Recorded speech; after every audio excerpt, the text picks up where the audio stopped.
मैं नरेंद्र दामोदर दास मोदी ईश्वर की शपथ लेता हूं कि अब की बार 7वीं बार मैं नरेंद्र दामोदर दास मोदी, जी हां, नरेंद्र मोदी लगातार तीसरी बार भारत के प्रधानमंत्री बन गए हैं। अभी कुछ देर पहले उन्होंने तीसरी बार पीएम पद की शपथ ले ली है। इससे पहले वो 4 बार गुजरात के मुख्यमंत्री रह चुके हैं और 3 बार, ये तीसरी बार है जब वो पीएम बने। इससे पहले 2 बार और 2019 में और 2014 में नरेंद्र मोदी प्रधानमंत्री के रूप में शपथ ले चुके हैं। नमस्कार, मैं हूं रामकृष्ण गौतम और मेरे साथ हैं मेरी साथी अपराजिता प्रियदर्शनी। द सूत्र में आपका स्वागत है। मैं और अपराजिता बात करेंगे नरेंद्र मोदी कैबिनेट 3.0 की। हम बात करेंगे मध्य प्रदेश से कौन से नेता हैं जो केंद्र में हैं, केंद्र में गए हैं, शपथ ले चुके हैं। उनमें शिवराज का नाम भी है, उनमें सिंधिया का नाम भी है, उनमें वीरेंद्र खटीक का नाम भी है। तो हम पूरा एनालिसिस आपको बताएंगे। और अपराजिता, नरेंद्र मोदी लगातार तीसरी बार भारत के प्रधानमंत्री बन गए हैं, क्या कहेंगी? ये इनका हैट्रिक है। वे नेहरू के बाद ऐसा करने वाले दूसरे पीएम बन गए हैं और इसके साथ हमारे फेवरेट मामा शिवराज सिंह चौहान ने भी शपथ ली है। शिवराज सिंह चौहान मध्य प्रदेश के पूर्व मुख्यमंत्री हैं। 4 बार मध्य प्रदेश के मुख्यमंत्री रह चुके हैं, 6 बार विधायक रह चुके हैं, 6वीं बार सांसद हैं। 2005 से लेकर लगातार उनका जो करियर है, 6वीं बार सांसद बने हैं और एक बार बीजेपी के प्रदेश अध्यक्ष भी शिवराज सिंह चौहान रह चुके हैं। और ये विधानसभा चुनाव के बाद जब उनको हटा करके डॉक्टर मोहन यादव को अपराजिता सीएम बनाया गया था, तभी ये चर्चाएं चलने लगी थी कि शायद शिवराज को लोकसभा से उतारा जाएगा। वो बात द सूत्र ने आपको बताई थी, एकदम 100% वो बात खरी साबित हुई। लोकसभा से विदिशा से उनको लड़ाया गया। विदिशा से रिकॉर्ड 8 लाख से भी ज्यादा मतों से शिवराज सिंह चौहान जीतकर संसद की सीढ़ियां चढ़े और पहली बार शिवराज सिंह चौहान केंद्र में मंत्री बने हैं। सबसे गौर करने वाली बात यह है अपराजिता कि केंद्र में पहली बार शिवराज सिंह चौहान मंत्री बने हैं। इससे पहले मध्य प्रदेश के 4 बार मुख्यमंत्री रह चुके हैं, 6 बार के विधायक हैं, 6वीं बार सांसद बने हैं और अब पहली बार वो केंद्र में मंत्री बने हैं। तो शिवराज सिंह चौहान जो है वो लगातार अपनी जो उनका जो राजनीतिक सफर रहा है, उस सफर में वो लगातार पूरी तेजी के साथ आगे बढ़े हैं। कार्यकर्ताओं के साथ उनका जिस तरीके का मेल है, वो काफी अच्छे राजनीतिज्ञ माने जाते हैं। ना केवल मध्य प्रदेश बल्कि पूरे देश में शिवराज सिंह चौहान की एक अलग छवि है, बहुत लोकप्रिय नेता है। अब इसके बाद अपराजिता, हम इस चर्चा को यहां पर रोककर आगे बात करते हैं ज्योतिरादित्य सिंधिया की, जो फिर से बीजेपी में रहते हुए दूसरी बार केंद्र में मंत्री बने हैं। गुना से 2002 में लोकसभा का चुनाव लड़ा था और संसद पहुंचे थे। इसके बाद संचार और सूचना प्रौद्योगिकी मंत्री 2008 में ज्योतिरादित्य सिंधिया रह चुके हैं। 2009 में केंद्रीय उद्योग और राज्य मंत्री रह चुके हैं, यानी केंद्र का सफर काफी लंबा रहा। 2024 में फिर गुना सीट से सांसद चुनकर आए हैं ज्योतिरादित्य सिंधिया और अब मोदी कैबिनेट में 3.0 कैबिनेट में एक बार फिर से केंद्र में मंत्री बन चुके हैं, शपथ ले चुके हैं। अब हम बात करेंगे, एक और नाम हम आपके सामने लेकर आ रहे हैं। ये नाम अप्रत्याशित है इसलिए क्योंकि इस नाम की बहुत ज्यादा चर्चा थी नहीं लोकसभा चुनाव के पहले। वो नाम है वीरेंद्र खटीक का। वीरेंद्र खटीक काफी मंझे हुए राजनीतिज्ञ हैं, लंबा अनुभव है राजनीति का उनको। ये 7 बार सांसद रह चुके हैं, इस बार 8वीं बार सांसद हैं। तो अपराजिता, 1975 संपूर्ण क्रांति आंदोलन में खटीक जी शामिल हुए थे और उनका बहुत ही अच्छा राजनीतिक करियर रहा है और इस बार देखने लायक होगा कि वो केंद्र में किस तरीके से काम करते हैं। 1982 से 84 तक वो बीजेपी युवा मोर्चा के महामंत्री भी रहे हैं, कुल 8 बार के सांसद हैं। 1996 में वो पहली बार सांसद बने थे और 2014-2019 में भी टीकमगढ़ से वो सांसद रहे हैं। इसके साथ ही 1975 के संपूर्ण क्रांति आंदोलन में भी वो शामिल हुए थे। तो उनका राजनीतिक करियर बहुत ही अच्छा रहा है। वो काफी ग्राउंड से जुड़े हुए नेता हैं, तो उनका देखने लायक होगा कि वो किस तरीके से जनता के बीच में जाते हैं, किस तरीके से उनका आगे का काम रहता है। निश्चित तौर पर डॉक्टर वीरेंद्र खटीक काफी पढ़े लिखे राजनीतिज्ञ हैं, पीएचडी की डिग्री है उनके पास और वो उन बीजेपी के उन सांसदों में से हैं जिनके पास ये डिग्री है। और काफी पढ़े लिखे हैं, तो उम्मीद की जा सकती है कि उनकी शिक्षित तो है ही, इसके अलावा उनका जो लंबा राजनीतिक करियर है, 8वीं बार सांसद है अपराजिता। सबसे बड़ी बात यह है कि बीजेपी के एकमात्र ऐसे सांसद हैं मध्य प्रदेश से जो 8वीं बार सांसद हैं। फग्गन सिंह कुलस्ते 7वीं बार सांसद बने हैं। लेकिन अब डॉक्टर वीरेंद्र खटीक एक ऐसा नाम उभर कर सामने आया है जिसकी चर्चा बहुत कम हो रही थी लोकसभा चुनाव से पहले, और अब वो शपथ ले चुके हैं। तो ये बात तय है कि कोई अच्छा मंत्रालय ही उनको मिलेगा, और हम उम्मीद करते हैं कि मध्य प्रदेश को अच्छा प्रतिनिधित्व मिले, सिंधिया को अच्छा प्रतिनिधित्व मिले। लेकिन अपराजिता, यहाँ पे सवाल, अभी भले ही शिवराज सिंह चौहान ने शपथ ले ली है केंद्रीय मंत्री के रूप में राम, पहली मैं आपको बार, एक बार रोकूंगी, लेकिन एक शत्रुघ्न सिन्हा का ट्वीट आया था, टीएमसी के नेता है वो, उन्होंने कहा था कि जो सरकार बनी है ये तब तक सरकार है जब तक वो प्रेशर झेल पाती है, अगर प्रेशर नहीं झेल पाएगी तो 6 महीने या 1 साल में ये सरकार जो है टूट सकती है। आप इसमें क्या कहेंगे? देखिए, प्रेशर तो पॉलिटिक्स में होता ही है, और देश चलाना बहुत बड़ी बात होती है, एक मंत्रालय चलाना बहुत बड़ी बात होती है।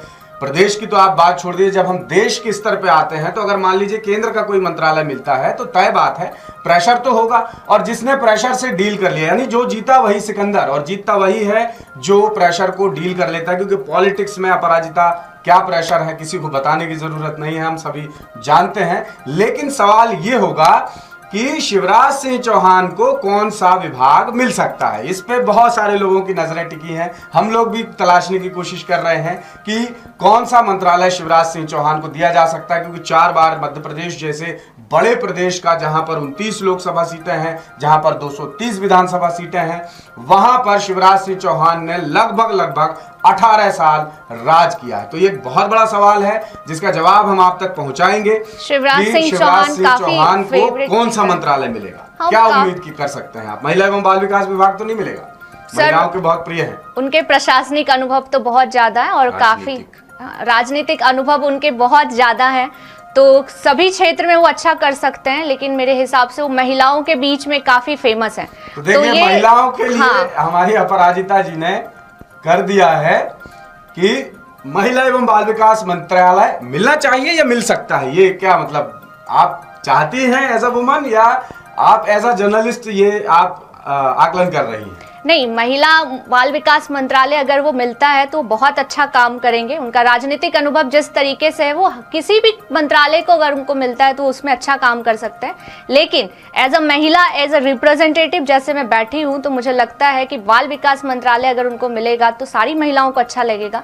खैर, ये देखने लायक होगा कि उन्हें कौन सा मंत्रालय मिलता है। हमारे मामा विपक्ष में भी काफी फेमस हैं, तो काफी चीजें हैं जो देखने लायक होगी कि उनको कौन सा मंत्रालय मिलता है, किस तरीके से आगे बात होती है। तो अब हम आपको सुनाते हैं हमारे मामा ने जो शपथ ली है। क्या शपथ ली है, चलिए सबसे पहले वो सुनते हैं। मैं शिवराज सिंह चौहान ईश्वर की शपथ लेता हूं कि मैं विधि द्वारा स्थापित भारत के संविधान के प्रति सच्ची श्रद्धा और निष्ठा रखूंगा। मैं भारत की प्रभुता और अखंडता अक्षुण्ण रखूंगा।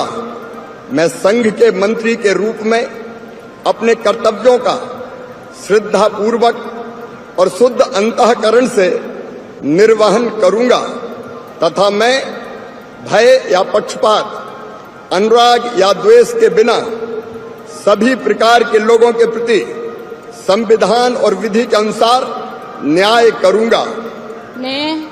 मैं शिवराज सिंह चौहान ईश्वर की शपथ लेता हूं कि जो विषय संघ के मंत्री के रूप में मेरे विचार के लिए लाया जाएगा अथवा मुझे ज्ञात होगा, उसे किसी व्यक्ति या व्यक्तियों को तब तक के सिवाय जबकि ऐसे मंत्री के रूप में अपने कर्तव्यों के सम्यक निर्वहन के लिए ऐसा करना अपेक्षित हो, मैं प्रत्यक्ष अथवा अप्रत्यक्ष रूप से संसूचित या प्रकट नहीं करूंगा।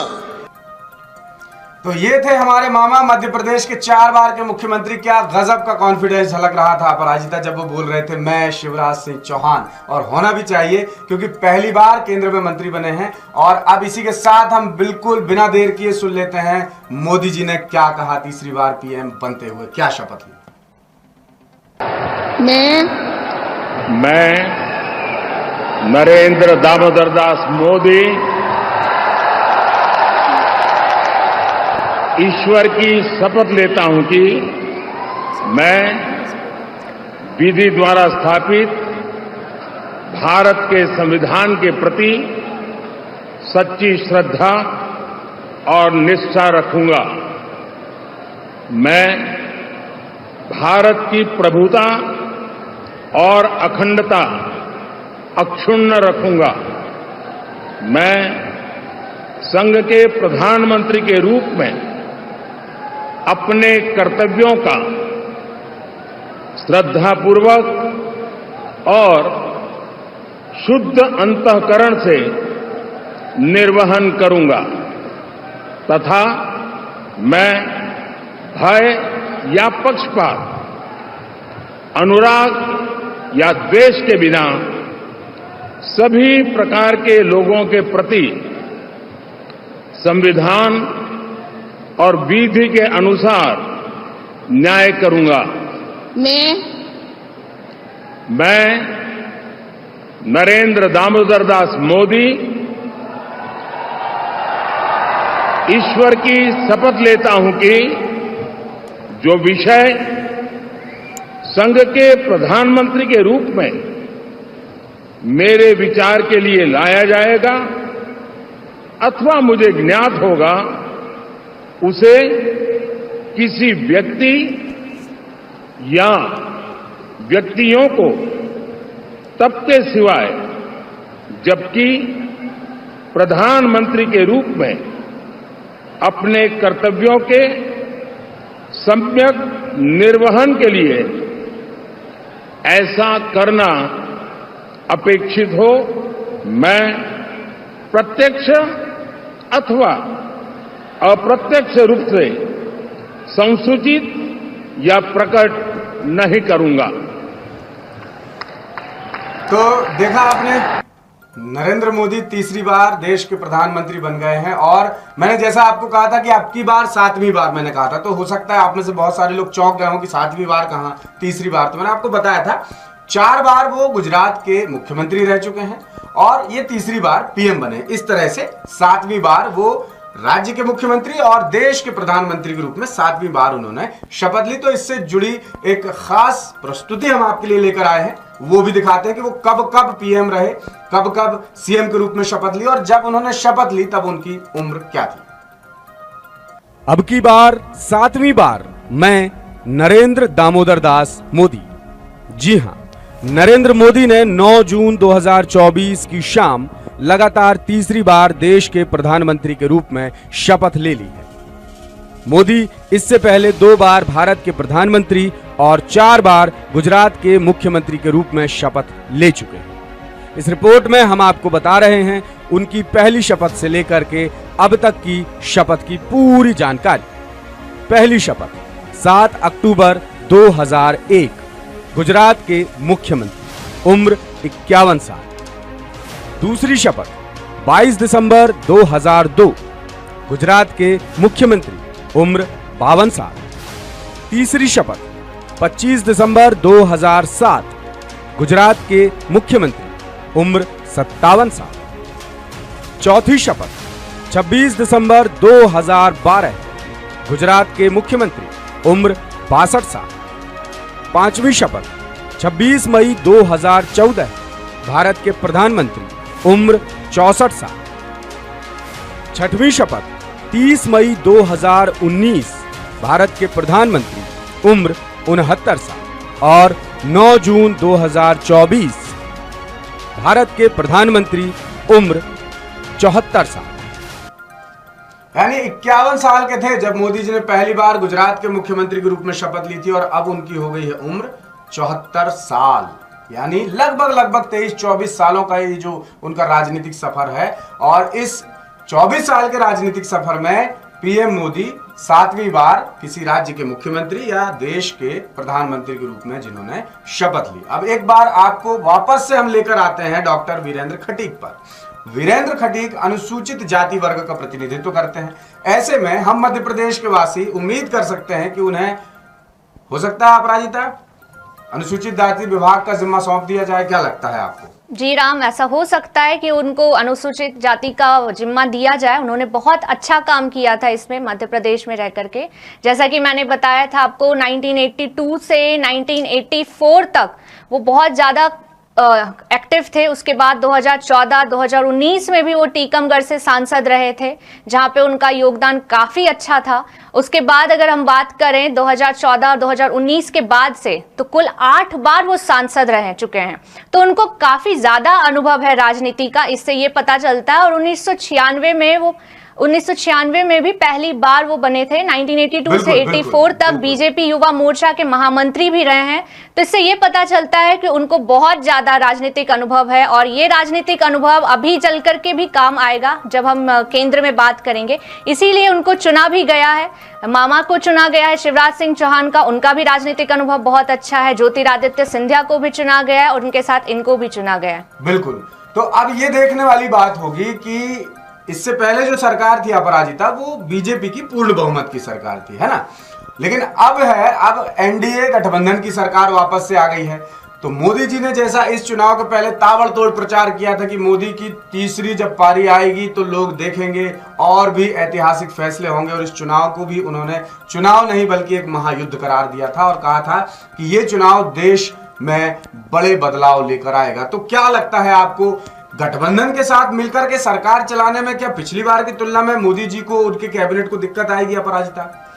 हाँ राम, ऐसा कह सकते हैं। थोड़ी दिक्कत तो होती है, हमारे घर में भी कोई आता है तो दिक्कत होती है एडजस्ट करने में। तो ये तो पूरी गठबंधन की सरकार है, लेकिन देखना काफी रोचक होगा कि किस तरीके से मोदी जी जो है, उनको भी राजनीतिक अनुभव बहुत ज्यादा है, इस तरीके का उनके साथ पहली बार हो रहा है। लेकिन ये देखना रोचक होगा कि किस तरीके से वो सबको लेकर चलते हैं।